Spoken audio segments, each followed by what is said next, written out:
This turned out to be a generational heist for the Washington Nationals, and what prompted me to make this video was yesterday's performance by the young guns of the Washington Nationals.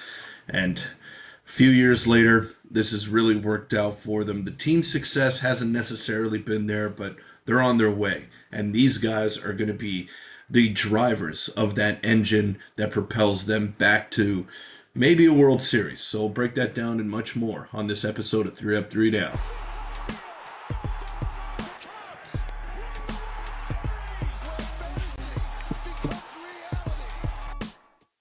Welcome in everybody to 3 Up, 3 Down. I'm your host, Peter Vryonis. Before we get into the video, make sure to hit that subscribe button because a large percentage of you who are watching these aren't subbed to the channel. But let's get into it and talking about the Juan Soto trade, where the San Diego Padres pulled off an aggressive move, to say the least. They traded away their top prospects for what was supposed to be 3 years of Juan Soto, or 2.5 years of Juan Soto, and then they ended up shipping him off to the New York Yankees for his final year of club control, and now we know the story. He signed the largest deal in Major League Baseball history to become a New York Met, and hasn't exactly worked out, but he'll be fine. He's Juan Soto, he's 26 years old, he's touted as a generational hitter, and he'll be fine, okay? But this was the trade that I'm talking about right here. The San Diego Padres have acquired superstar outfielder Juan Soto and first baseman Josh Bell from the Nationals.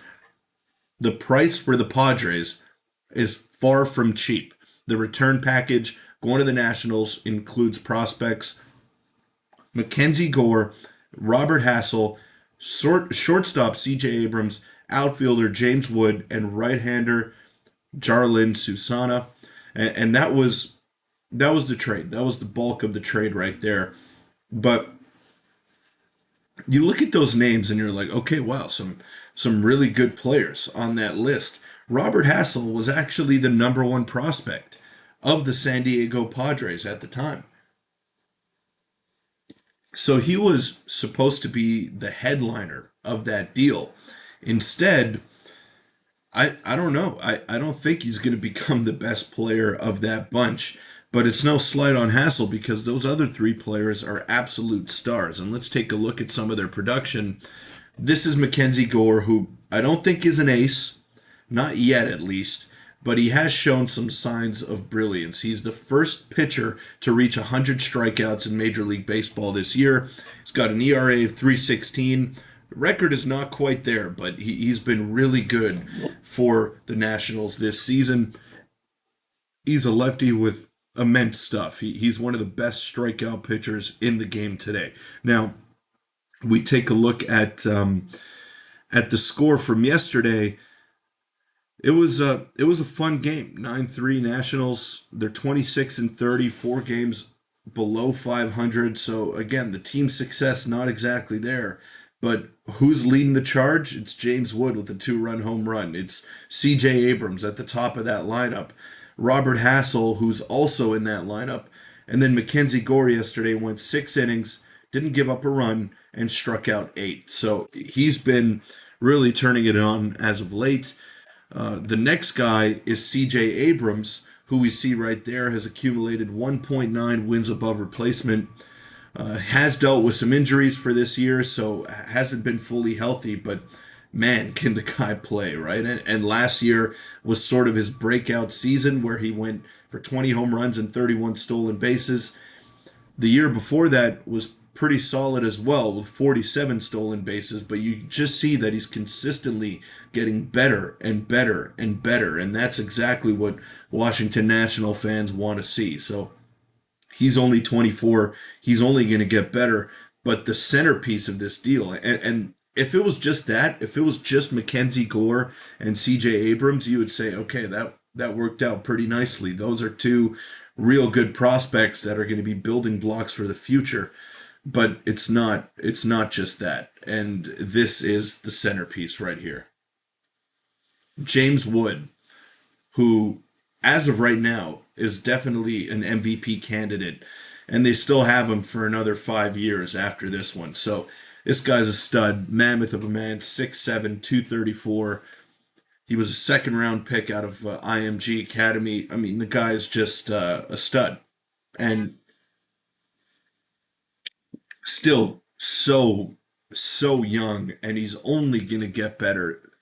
The guy hits the ball so hard. He is like an O'Neal Cruz with better patience and better plate coverage and can go to all parts of the field. So I'm so impressed with James Wood, who is right now an MVP candidate. He probably won't win it because Shohei Ohtani exists, but it's truly incredible how good he has been. And like I mentioned early on in the video, Robert Hassel III was the top prospect in that. So he's still getting his feet wet. He's only 23 years of age. He's still going to get better. Who knows what the ceiling is on Hassel III? We really don't know that yet. So as of right now, this has been a generational heist for the Washington Nationals, and these guys are only going to continue to get better. I mean, what a trade. Now, the only issue that the Nationals might have is keeping these guys in town. Now, we know that they couldn't extend Juan Soto. They wanted to. They offered him $400 million, and he didn't accept it. And that ended up being a great gamble for Soto because he ended up signing that $800 million deal with the New York Mets. So, look, hindsight is 2020, but I think they'll probably be able to extend some of these guys, especially as the team starts to get better and they improve as a unit. But they're 4 games under 500. They play in a tough division. I'm not expecting them to make any noise this year, but with guys like this in the fold, for it ended up being a great trade. Like, you trade a player like Juan Soto and you're never going to get back full value. At least you tell yourself that, because he's such a good player and you're just not expecting to get anyone back in return that equals the value of him. Except they did get 4 guys that I believe can maybe double the value of Juan Soto, maybe even triple the value of Juan Soto. So as of now, it has worked out perfectly for the Washington Nationals. The next task, like I mentioned, is going to be to re-sign these guys, including McKenzie Gore, C.J. Abrams, James Wood. Still a ways away for Robert Hassel III, but what a trade. What a trade for the Nationals, and they have set themselves up brilliantly for the future. Let me know in the comment section down below. Was the trade worth it for Washington? Was it worth it for San Diego? I mean, I think it was. They tried their best. They made the NLCS. That's what you work for, right? That's what you work for. So I think it worked out for both teams.